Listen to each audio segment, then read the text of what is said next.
Before we begin, can someone please tell Mr. Ethan Klein that sticking your stomach out and putting your chin in, making 3-4 chins, was funny the first time, not the 1500th time. It's an old fucking joke at this point, and kinda like him, it's not funny anymore. Now that that's out of the way, let's go to the video. Let me get one thing straight, alright? I don't like either of these people's content. Like, Ricegum's content is getting stale. H3's was never really funny for me, but that's my personal opinion. So, I'm pretty neutral in this thing, so please keep that in mind as we move on. The issue in question is hypocrisy. You'll see what I mean. To sum it up, Ricegum and that Ohio cuck made a video, right, on Mystery Box and got paid like 6-figure checks. And then it was found that the thing is fake. And it was proven that the website is a fraud, you know, like fake and a fraud. So Ethan Klein called him out for it, right? Fair enough. Told his crappy ass jokes and explained what happened, what didn't happen, just like any other commentary channel. And then the video's done. And then Ricegum made an apology video. And we all know how shitty Ricegum apologies are, right? That cumball just fucking passed the ball around pointing fingers at, oh, he did it. Why didn't he get called out for it? He did it. We all know what Ricegum is. So his apology videos was as basic as it gets and a pretty shitty one. Mind you, I have nothing against Ricegum, alright? Like, I would have done the same. I think majority of us would have done the same, like taking the money. Because they're not scamming anybody, to be honest, right? They're not saying, oh, you have to gamble. It's like, it's an option. They showed you what you can win.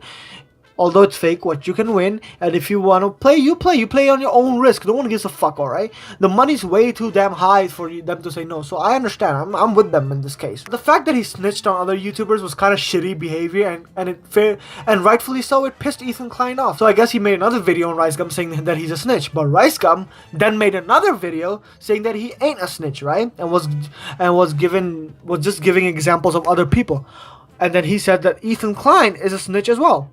Because if you remember the Better Health scam, right, where Ethan Klein and a bunch of other fucking YouTubers promoted this program where it acts as an agent to connect people to, like, quote-unquote psychologists, and that thing was proven a scam as well. Like, everyone is involved in this shit show, to be honest.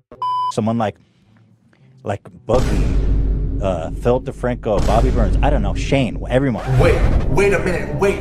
Is he snitching on other YouTubers that did the deal? Philip DeFranco, Bobby Burns, I don't know, Shane, everyone. So when Ethan Klein was being called out on this, he pointed fingers like, oh, he did it. So, you know, he did the same thing as Ricegum, according to him, which is a great point, I think. To be honest, Ethan Klein is also a money whore. So Ricegum didn't mention this point, but if you remember, Ethan Klein took a break for 2-3 months, and then his comeback video was a fucking sales pitch for a fucking game that he made. He said that, oh, he had to do it because it was in his contract and shit like that, okay?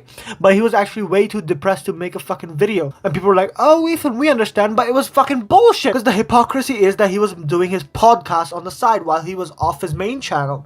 And the podcast makes a lot of money, sponsorships and that, and his main channel always gets demonetized. So Ethan Klein wanted to keep his main channel alive, his audience alive, so he made a fucking sponsored video on a video game or something like that. And it actually pissed quite a lot of people off as well. Like, that's kind of a money whoring thing to do, right? You're making money on the side, but when asked why don't you make videos, you're like, oh, I'm too depressed to do so.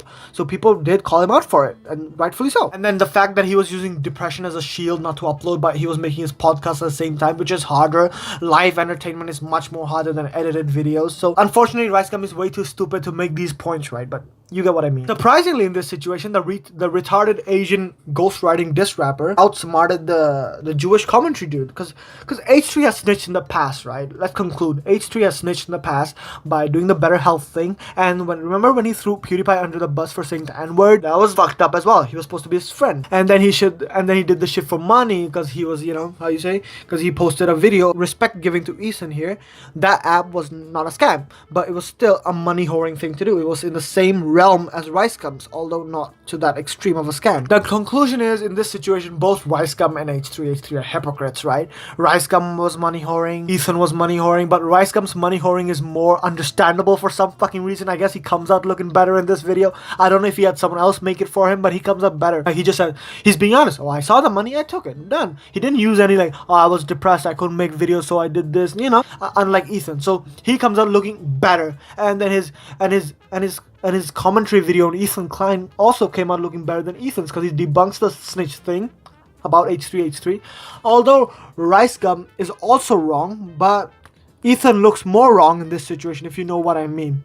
Because Ricegum mentions that out of all the people, Ethan should not be the one calling him out for it, because he has the same tendency. I think Ethan, right, saw this as a way of clearing his name. He took it fucking personal. He thought that, oh, if I could shift the blame on everybody else, no one would remember my hypocrisy and shit like that. That's what I think. But then in his videos, he acts like the moral compass for Ricegum and Jake Paul. Oh, don't do this. Why are you snitching? Don't do this. While he's guilty of the same fucking things. Like, and don't get me started on his horseshit jokes. I mean, he's YouTube's self-described comedian, right? He said in many videos that he wanted to be a comedian before, but his humor is dog shit. The way he pauses after each joke as if there's people applauding. Frankly, even Ricegum is not funny or a nice dude, right? Even his content is shit.